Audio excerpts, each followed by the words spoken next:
Hello အားလုံးပဲမင်္ဂလာပါရှင်ဒီချိန်တွေဥပါဒီချိန်ဒီနေ့မှာပညာဒနာပတ်တန်လေးတစ်ခုတင်ပေးပါမယ်တော့ဒီချိန်ကိုမေးထားသည်စာမေး group ထဲမှာသူ့ရဲ့ပုံလေး screenshot ရိုက်ထားတာလေးအဲဒီချိန်ဒီမှာပုံလေးပြလိုက်မယ်เนาะဒီမှာနည်းနည်းအလင်းရောင်နဲ့ဝါးနေလိမ့်မယ်သူကရှင်ပုံလေးကိုပုံစံဆန်းဆန်းလေးပေါ့เนาะပတ်တန်ဆန်းဆန်းယူထားအရင်ခက်ကြီးတော့မဟုတ်ပါဘူးရှင်ပုံလေးကိုဒီပတ်တန်လေးဆွဲတတ်တယ်ဆိုရင်ရပါပြီဒါလေးမေးထားတာလေးချက်သူ့ရဲ့တော့ဟိုနေ့က screenshot ရိုက်ယူထားဒါလေးရှင်းပြပေးပါမယ်ဆွဲပြပေးမယ်ပေါ့เนาะလက်ကတော့ရိုးရိုးလက်ဖောင်းလေးလက်ဖောင်းကိုနည်းနည်းလေးပဲဖောင်းထားတာဖြစ်တဲ့အတွက်လက်ဖောင်းလေးကိုကိုဆွဲလိုက်တော့ကိုပတ်တန်အတိုင်းပဲเนาะဒီအရှိရပတ်တန်လေးဆွဲပြမယ်ဆိုတော့နောက်ချမ်းပတ်တန်ကတရွက်ပဲဆွဲသူကလေရေမုံဆိုပေမဲ့ရေမုံပုံစံကိုနောက်ကွဲလေးချုပ်ထားရေမုံတူလို့ခေါ်မှာပေါ့เนาะအရှိမှာရေမုံရှိတ်လေးပါတယ်ဒါပေမဲ့အနောက်မှာဇင်းနဲ့ချုပ်ထားပြီးတော့ကျတော့အရှိကအပိတ်ပဲဖြစ်ရမယ်ဒါပေမဲ့လည်းရှေ့ကအပိတ်ဆိုပေမဲ့စဆွဲတော့မှကျတော့ပတ်တန်ကို2ရွက်ရှေ့ချမ်းပတ်တန်ကို2ရွက်ဆွဲပြီးရေမုံဒီဇိုင်းဖြစ်တဲ့အတွက်ကျတော့အဖုံချမ်းတရွက်အတွင်းချမ်းတရွက်ဆွဲရမှာပြီးတော့မှအဲ့နှစ်ခုကပိတ်ပြီးတော့ပဲချုပ်ထားရှိအဲ့နှစ်ခုကပ်ပြီးချုပ်ထားပဲရှိရကွာသူက2ရွက်တော့ဆွဲရမယ်ရှေ့ချမ်းပတ်တန်2ရွက်ဆွဲထားပြီး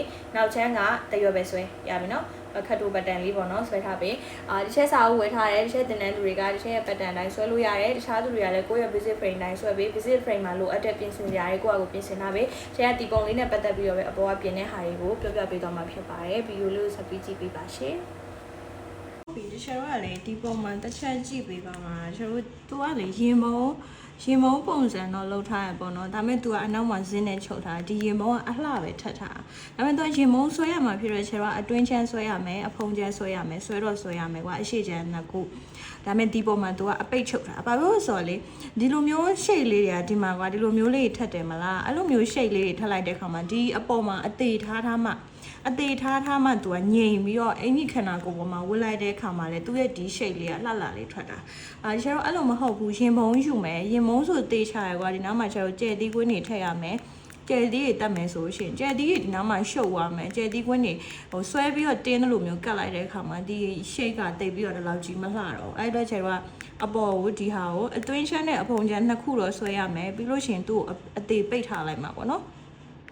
အတေးပိတ်ထားလိုက်ပြီးတော့ကျတော့ဒီအနောက်ကဇင်းနဲ့ပဲဖွင့်ပြီးတော့ချုပ်မယ်အဲ့လိုမှမဟုတ်ချင်လုံးဝရင်မုံမဲ့ဝတ်မဲ့ customer ရင်မုံမဲ့ဝတ်ချင်တာဆိုရှင်တော့ရတယ်ဒီအနောက်ကိုအပိတ်ထားလိုက်ဒီအပေါ်ကိုရင်မုံချုပ်လိုက်ပေါ့နော်ရတယ်ဆိုတော့ကျတော့ဒီဟာကိုအနောက်ချမ်းတရွက်ဆွဲထားမယ်ပြီးရင်အရှိချမ်းမှာအဖုံချမ်းတွဲတရွက်ဆွဲမယ်ဒီမှာအတွင်းချမ်းတွဲတရွက်ဆွဲထားမယ်เนาะကျတော့ဒီမှာအသေးလေးနဲ့ဆွဲပြထားရဲเนาะအစင်မြေတို့လေးလိုက်ကြည့်ပါเนาะ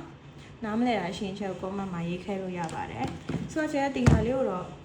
့ခဲတံလေးနဲ့ဆွဲထားရဲဆိုတော့ဒီအပေါ်ကနေပြီးတော့မာကာပန်နဲ့ဆက်ဆွဲပြမယ်ဆိုတော့အနောက်ချမ်းတော့ဒီချက်တော့သူကပုံမှန်ပဲလုံနေကြအတိုင်းပဲပေါ့နော်နောက်ချမ်းကိုခါလေးမှာခါလေးတောက်ထည့်မယ်စစ်တက်မှာဆိုတော့တချိုးကလေဒီချက်ကိုလာမေးရရှိတယ်ချက်တင်တဲ့လူဆိုရင်တော့ဒါအချက်ချုပ်ပြထားတယ်တချို့ကျသူတို့ပညာဒါနလေးကြီးဒီနေရာကိုနားမလဲတာ sorry ဒီနေရာမှာကျတော့လေးစိတ်ဝင်တယ်လို့ပြောရမလားတချို့အင်ကြီးတွေမှာဒီလိုအင်ကြီးတွေဆိုခတ်တိုကွာခတ်တိုဆိုရင်ကျတော့ဒီခါအတိအတိုင်းပဲဖြတ်ထုတ်တာပေါ့တချို့ကျတော့ခတ်တိုမဝစ်ချင်ဘူးခတ်ရှည်ဝစ်ချင်နေဆိုရှင်တော့ဒီခါကိုအောက်မှာထပ်ပြီးရှည်အောင်မယ်လေရှည်အောင်မယ်ဆိုရှင်လည်းသူခါရှည်တိုင်းဆွဲဒါမှမဟုတ်ဒီတောက်လေးကိုတော့ခါအသိမ့်ဆုံးနေရာမှာထိုးရမယ်ဇစ်တက်လို့ရှိရင်လေဇစ်တက်တာဖြစ်တချို့ကြလည်းနောက်ကျောရှိတ်ကလေးလှကျင်တော့ဇစ်မတက်လို့ရှိလဲနောက်မှာခွဲပြီးထည့်တာမယ်ခွဲပြီးတော့ဒီတောက်ထိုးတာမျိုးရှိရယ်ပြီးမှပိတ်စာနောက်ကျန်းနှစ်ခုပြတ်ဆက်တာပေါ့နော်အဲ့ဆိုလည်းရတယ်ဒါပေမဲ့ဒီတောက်ကထည့်သွားဘယ်လိုလှလဲဆိုတော့ကျွန်တော်ခန္ဓာကိုယ်ရှိတ်ကကွာဒီမှာလူတယောက်ရဲ့ကြောပြီးဆိုဒီလိုကြောလေးကမောင်ပြီးခါကိုဒီလိုမျိုးလာတာမလားဒီလိုမျိုးလာပြီးမှဒီလိုတင်အောင်ပြန်ကားဝါးလေအဲ့လိုဆိုတော့ကျွန်တော်ဒီနေရာလေးကိုဝင်ဖို့အတွက်ဒီလိုကျွန်တော်ပတ်တန်ကဒီမှာဆွဲလိုက်ဒီလိုမြင်းဖြောင်းမယ်နော်ပတ်တန်လည်းမြင်းဖြောင်းမယ်ပိတ်စာကိုခောက်လိုက်လည်းမြင်းဖြောင်းမယ်မြင်းဖြောင်းဆိုတော့ဒီကြောပေါ်မှာဒီမြင်းဖြောင်းတိုင်းကကတ်မနေတော့ပိတ်စာတွေပွားနေရမျိုးရှိတယ်အဲ့ဆိုတော့ကျွန်တော်ဒီကြောကနေပြီးဒီခါးလေးဝင်တဲ့နေရာလေးတော့ကိုဒီနေရာလေးစိတ်လေးဝင်စားပေးပါအဲ့မှာဒီချက်ဝင်စားလိုက်တာတော့ဟုတ်ပြီဇစ်တက်တဲ့ခါဘယ်လိုပြန်တက်မလဲဆိုတော့ကျွန်တော်ဒီမှာဒီရဲ့ဒီအတိုင်းချုပ်လိုက်တယ်ဒီရဲ့ဘေးမှာဇစ်တက်စာပို့မယ်လေပို့ထားပြီးတော့သူ့မှတ်ခဲလေးနဲ့ကျွန်တော်ဆွဲထားမှာဒီမှာအရှိမပို့စာရှိမယ်မလားပတ်တန်ကိုတင်ပြီးချုပ်တဲ့ခါဒီရှိမှာပိတ်စာဟိုဇစ်စာတလက်မပို့ထားမယ်မလားအဲ့လိုမျိုးပို့စားတဲ့အတွင်းမှာဒီရဲ့စစ်လမ်းကြောင်းအတိုင်းလေးစစ်တက်မဲဆိုတဲ့ဒီဝင်စားထားတဲ့ဒီတောက်ရဲ့လမ်းကြောင်းလို့ကျွန်တော်မှတ်ခဲလေးနဲ့ဆွဲထားလိပြီးလို့ရှိရင်စစ်တက်ပဲဆိုကျွန်တော်ဇင်မတက်ခင်ကိုဒီခြိကျဲတစ်ကြောင်းပိတ်နေလိုက်ပြီးရင်အဲ့ဒီပိတ်နေလိုက်တဲ့လမ်းကြောင်းပေးရပဲဇစ်ကိုတက်သွားဆိုတော့ဇစ်ကလည်းတက်လိုက်ရင်ဒီလိုဒေါင်းလိုင်းမတက်တော့ဘဲနဲ့ဒီလိုခွင်လေးလိုက်တက်တဲ့သဘောအဲ့တော့စစ်ဆွဲတဲ့ခါမှာခန္ဓာကိုယ်ရှိတ်တိုင်းကျွန်တော်ခွင်လေးသွားတယ်သဘောပေါက်လားရမယ်နော်အရန်ဗီဒီယိုကလည်းရှေ့မှာဆိုရတယ်ဆိုတော့ကျတော့လက်ဖောင်းဆိုရှင်ဒီမှာပခုံးကိုဖြုတ်လိုက်ပါတော့ဒါကလေဒီချက်ရဲ့ပတ်တန်က ပခုံးရိုးရိုးဒီပခုံးဒီရိုးရိုးလက်အတွက်ကျတို့ပခုံးခဏကိုတရားကိုပုံတိုင်းလိုက်တဲ့ခါမှာပခုံးကိုတစ်ခါပဲတိုင်းတယ်ဟုတ်လားပခုံးကိုတစ်ခါပဲတိုင်းတယ်ကျတို့လိုချင်တဲ့ shape ပခုံးကိုတိုင်းတယ်လက်ဒီဟာဒီလက်တက်မဲ့အင်ဂျီတော့ပေါ့နော်လက်တက်မဲ့ရိုးရိုးလက်တော့ပခုံးကိုတိုင်းထားတယ်အတိကျအဲ့ဒီမှာကျတို့ကပခုံးကဘယ်လိုပြောမလဲအင်ဂျီလက်ကလက်ဖောင်းဆိုလို့ရှိရင်ကျတော့ဒီပခုံးလေးကို၄စိတ်တက်ပြီးတော့ဖောင်းလိုက်တယ်လက်ပြတ်ဆိုလို့ရှိရင်လည်း၄စိတ်လေးဖယ်လိုက်တယ်ပေါ့အဲ့တော့ကိုယ့်ရဲ့ကိုယ်တိုင်းနေရကြတော့တကယ်လို့မဟုတ်ဘူးလက်ဖောင်းဆိုလက်ဖောင်းတော့ short ပြီးတိုင်းထားရဲဆိုဒီမှာမဖြုတ်နဲ့เนาะကျတော့ basic frame မတွင်အဲ့အနည်းနည်းပြောရခက်တယ်เนาะသဘောပေါက်မလားဆိုတော့ကိုကတော့လုံးဝလက်တက်မဲ့အင်ဂျီအတွက်ပခုံးကိုအပြည့်တိုင်းထားရဲဆိုရှင်လက်ဖောင်းဆိုရှင်ဒီဟာကိုဖြုတ်မှတော့လက်ဖောင်းလေးကပခုံးလေးပေါ်တက်ပြီးဖောင်းဖောင်းလေးလှမှာဖြစ်တယ်โอเคเนาะအဲ့တော့ကျတော့နောက်ချမ်းဒီသူ့ရဲ့ level ကအကျယ်ကြီးမဖောက်ဘူးဒါသူ့ဒီ level shape အနေထားဆိုကျတော့ဟိုလောက်ပဲဖောက်ထားမှာပေါ့3လက်မ sorry 2လက်အရန်ပိန်2လက်မ6စိတ်ပေါ့လက်မ6စိတ်ဆိုတော့အရန်ဒီမှာ3လက်မလောက်တော့ဖောက်လိုက်ပါနော်3လက်မအရန်ဝါဒီမှာ3လက်မ2စိတ်လောက်ဖောက်ပေါ့နောက်ချမ်းကတော့တလက်မသူမဟုတ်တလက်မခွဲခဏကိုမူတည်ပြီးကိုချနော်နောက်ချမ်းကတလောက်ပဲအဲ့တော့နောက်ချမ်းမှာဒီဟာ3လက်မဖောက်ထားရင်ရှေ့ချမ်းမှာလည်း3လက်မချက်လိုက်ဖောက်မှာပေါ့နော်ဆိုတော့ရှေ့ချမ်းမှာလည်းဒီဟာလေးကိုနောက်ချမ်းအဲ့ရပဲနော်သူကဒီတောက်တွေပါတယ်သူအင်ဂျီမှာပဲထိုးမှာပေါ့တော့ရှေ့ချမ်းမှာချက်ပခုံးကိုဖြုတ်လိုက်ပေါ့နော်ဖြုတ်လိုက်ပြီးသွားရင်နောက်ချမ်းမှာဖောက်ထားလောက်လေဘင်းရှေ့မှာလည်းမှတ်လိုက်နော်မှတ်လိုက်ပြီးတော့သူကရေမုံရှိတ်လေးဆိုမှာရေမုံရှိတ်ဆိုတော့ဒီသူ့ရဲ့ရေမုံရှိတ်ကိုကြည့်လိုက်တော့သူကဘယ်နားထိယူထားတယ်သူ့ရဲ့အဖုံးဒီဘက်တောက်ထီကိုမရောက်ဘူးပါအလွန်ဒီဘက်တောက်ထီကိုဟိုဒီချဲတို့ပုံမှန်ဆိုလို့ရှိရင်ဒီဘက်တောက်အကွာဝေးတိုင်းဒီဘက်မှာထားရမှာတော့တောက်ထီကိုမရောက်ဘူးတောက်နားလေးပဲပေါ့နော်တောက်နားလေးပေါ်မှာကျဲစည်းတက်ထားဆိုတော့တောက်ကိုဖုံးမသွားဘူးဆိုတော့အဲ့ဒီတောက်ရဲ့ဥမာကဒီအကွာဝေးရတဲ့ချဲတို့3လက်မခွဲယူထားရင်3လက်မလောက်ပဲယူလိုက်တော့ပေါ့နော်တောက်ထီမရောက်ဘူးဆိုတော့လေအဲ့ကြောင့်မို့ရေမုံမှာကြာချဲတို့ဘယ်လောက်ဒီဘက်မှာထွက်တယ်လဲဆိုလို့အဖုံးရန်ထားလဲဆိုလို့ရှိရင်ကွာပြောရနည်းနည်းခက်တာကသူ့ရဲ့ shape ပေါ်မူတည်ပြီးယူလို့ပဲတစ်ချက်ပြောမယ်ဒီဘက်တောက်အကွာဝေးကိုကြည့်လိုက်ပေါ့နော်ဒီမှာတွေ့လားသူကဒီမှာဒီတောက်ထီကိုမရောက်ဘူးကွာသူဒီတောက်ပေါ်မှာကျဲဒီလေးတက်ထားဆိုတော့ဒီမှာတောက်ရဲ့နေရာကို4စိတ်လောက်လျှော်ယူလိုက်ပေါ့နော်တောက်က3လက်မရှိရဲဆိုရှင်ဒီတောက်နဲ့ဒီအကွာဝေးဒီ3လက်မရှိရဲဆိုရှင်ဒီဘက်3လက်မခွဲရှင်ဒီဘက်ကို3လက်မပဲယူပေါ့4စိတ်လောက်လျှော်ယူလိုက်ပေါ့နော်အဲ့ကျတော့ဒီမှာအကျန်းလေးပဲဆွဲပြလိုက်မယ်ဟုတ်လားအဲ့တော့ဒီမှာဒီလို shape လေးလေဘင်းပေါက်ကသူဒီဘက်ထိပါလာပြီးတော့ဟိုထွက်မဲ့ပုံစံလေးပေါ့နော်ဒီဘက်ထိနည်းနည်းလေးလာထွက်မဲ့ပုံစံဆိုတော့သူ့ရဲ့ level ဘဟိုတတဲရဒီနာပေါ့ဒီလိုလေးကြည့်လိုက်သူ့ရဲ့ level ဘဟိုတတဲရဒီနာနော်ဒီနာဆက်ဒီမှာမှင်လေးနဲ့ဆက်လိုက်ပြီဒီနာကနေပြီးတော့ဒီဘက်ကိုဘယ်လောက်ရှိမလဲဆိုရှယ်ကိုတလက်မခွဲလောက်နော်တလက်မခွဲလောက်ဒီနာရရှယ်ကိုအတိအကျပြောရလေဟိုမပြောဘူးပေါ့နော်အတိအကျပြောလိုက်ရင်ဒီပြောတချို့ကပိန်တဲ့သူရှိရဝါတဲ့သူရှိရအဲ့ဒီခဏကိုမှမူတီးပြီးယူပေါ့နော်အဲ2လက်မလောက်ယူမှကြည့်ကောင်းမယ်ဆိုရင်2လက်မလောက်ဒီဘက်ကိုထွက်လိုက်ပေါ့တလက်မခွဲလောက်နဲ့ကြည့်ကောင်းမယ်ဆိုရင်တလက်မခွဲလောက်ထွက်လိုက်ဒါဒီအောက်ကခန္ဓာကိုယ်ရဲ့အကျယ်ဝန်းပေါ်မှာလည်းမူတီးတရားအောင်ဆိုတော့ဒီ level ဆိုရင်ကျတော့ဒါခုနက3လက်မဖောက်မယ်လို့ပြောထားတယ်အဲ့မှာပိန်တဲ့သူဆိုလည်း2လက်မ6စိတ်ပဲဖောက်ပေါ့နော်ဝါတဲ့သူဆိုလည်း3လက်မ2စိတ်လောက်ဖောက်ချင်တယ်ဖောက်ပေါ့နော်အဲ့တော့ဒီအကြောက်ကိုကျတော့ကျတော့ဒီမှာ4လက်မလောက်ပဲချပေးနော်ဆိုတော့ဒီအောက်ကို4လက်မလောက်ချပေးဆိုတော့သူကလေအရင်ပေကွေးလေးနဲ့ဝါလိုက်နော်အဝိုင်းမဟုတ်ဘူးအချုံညမ်းမဟုတ်ဒါမျိုးရှိတ်လေးပေကွေးလေးနဲ့ကိုကြည့်ကောင်းတဲ့ရှိတ်လေးဝါမယ်နော်ဒီမှာလေဘင်းထောက်တွေပါကတ်နော်လေဘင်းထောက်တွေပါရကိုယ့်ဘက်တံမှာပိုင်းထိုးဝါပြီးလေဘင်းထောက်ကတ်ပွားဆိုမှဒီလေဘင်းကိုလိုချင်တဲ့ရှိတ်ကိုချသဘောပေါက်မလားအဲ့ရနေမှာဒီ level လေးကဒီမှာချက်အကျန်းလေးဆွဲပြသွားမယ်ဒီဘက်လေးကိုပြတ်တက်တာတလ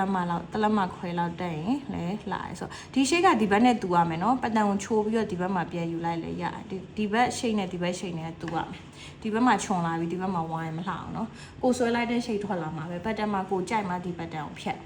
ဟုတ်တယ်နော်ဆိုတော့ तू အဲ့ရနေပြီးတော့ဒီတို့အရင်တက်လေးပေါ့နော်အလဲတက်လေးကိုဒီလိုဝဝလေးလာဒီလိုဝဝလေးအဲ့မှာဒီလိုဝလေးဆိုဒီကပတ်တန်လေးဆိုအဲ့ရနေမှာသူကဒီရင်အောက်နေရပါသူ့ရဲ့ shape ကဘယ်ကိုရောက်သွားမလဲဆိုရင်ကျွန်တော်တပွိုင်ချင်းစီကြည့်နော်တပွိုင်ချင်းစီ level ကိုဘယ်နေရာဒီအလဲကောင်ဖြစ်မယ်ဘယ်လိုမျိုးချယူမယ်ပြီးဒီဘက်ဘယ်လောက်ထားမလဲတပွိုင်ချင်းကြည့်ရင်ကျွန်တော်ရှင်းသွားလိမ့်မယ်နော်သူကရင်အောက်လောက်ထိလာဝိုက်မှာဆိုရင်အောက်ဆိုတာဒီမြင်းပေါက်ဖြစ်မှာပေါ့နော်ဒီမှာကျွန်တော်ဒီတောက်ချထားတဲ့ရင်အောက်မြင်းရင်အောက်မြင်းကဒီနားမှာဆိုပါအဲ့နာလေးကိုသူကလာပြီးတော့ဝဝလေးစင်မှာကျန်မှာပေကွေးလေးနဲ့ဆင်ပြလိုက်မယ်ဒီကတော့ကျပတန်အသေးဆိုအရင်ရှေ့ကောင်မလှဘူးပေါ့ကွယ်နော်ဒါတော့ဖြစ်အောင်ပတန်လေးဖြစ်အောင်မဆွဲပြဒီလိုလေးဝိုက်မှာနော်ဒီလိုဝပြပြလေးသွားမှာ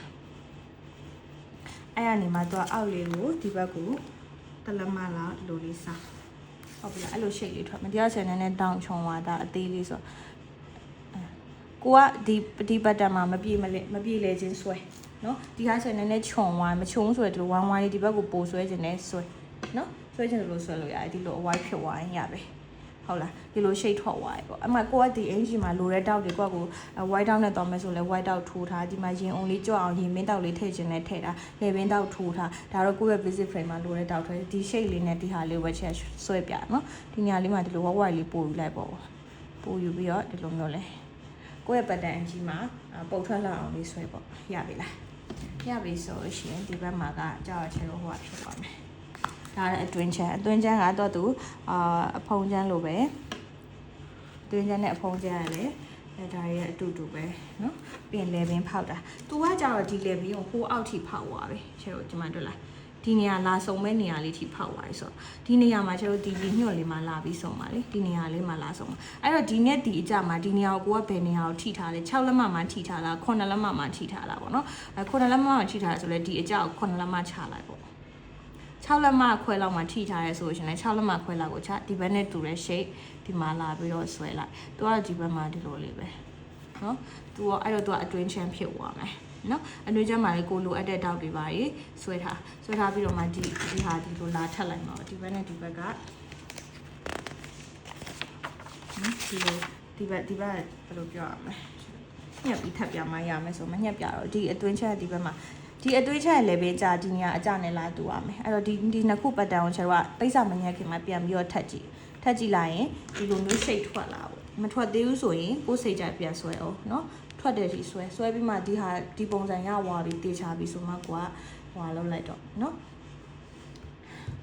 ပိတ်စာမှာညှက်လိုက်တော့ဟုတ်ပြီလားဒါဆိုရမယ်เนาะဒီလိုမျိုးရှိတယ်အဲ့ဒါလေးကကျွန်တော်စာမေးစာပြေးကူထဲမှာပြထားလေးကျွန်တော် screenshot ရိုက်ထားလေးဒါလေးဆွဲပြရပါကျေးဇူးတင်ပါတယ်ရှင်နောက်မနေ့ဒါရှင်ကျွန်တော် comment မှာရေးတော့ပေးလို့ရပါတယ်ဟုတ်ပြီဒါဆိုလို့ရှိရင်ကျွန်တော်ဒီ pattern လေးရပါပြီเนาะအဲ့တော့မေးထားတဲ့သူလည်းအဆင်ပြေမယ်ထင်ပါတယ်သိချင်တာလေးရှင်လည်းချက် comment အောက်မှာရေးသွားပေးလို့ရပါတယ်ရှင် share စီကနေပြီးတော့ဆက်ချုပ်ပြင်နိုင်တဲ့ပတ်သက်ပြီးတော့ pattern လေးသိချင်တယ်ဆိုလို့ရှင်လည်း comment အောက်မှာရေးသွားခဲ့ပေးပါချက်ကတက်နိုင်တဲ့လောက်လေး reply လေးပြန်ပြီးတော့ဖြည့်ပေးပါမယ် share စီက pattern လေးကိုကြိုက်တယ်ရှင်ရှင်းပြရလဲနားလဲလွယ်တယ်လက်မနီးနဲ့တင်တန်းကောင်းကောင်းတစ်ခုတက်ချင်တယ်ဆိုလို့ချက်စီမှာ online class တွေရှိပါတယ် online class တွေကိုမှအခုကာလမှာတကြံမတိုင်ခင်ချက်က discount တွေပေးထားတယ် discount ဒီအတန်း8ခုရှိတာလုံးမှာချက်4300နဲ့ပဲတက်ခွင့်ရအောင်ပေးထားဖြစ်တဲ့အတွက်အသေးစိတ်ကိုချက် wall ထဲမှာဝင်ကြည့်ပါချက်ဒီဗီဒီယိုအရင်ရှင်းသွားမှာဆိုတဲ့အတွက်အသေးစိတ်ရှင်းမပြတော့ဘူး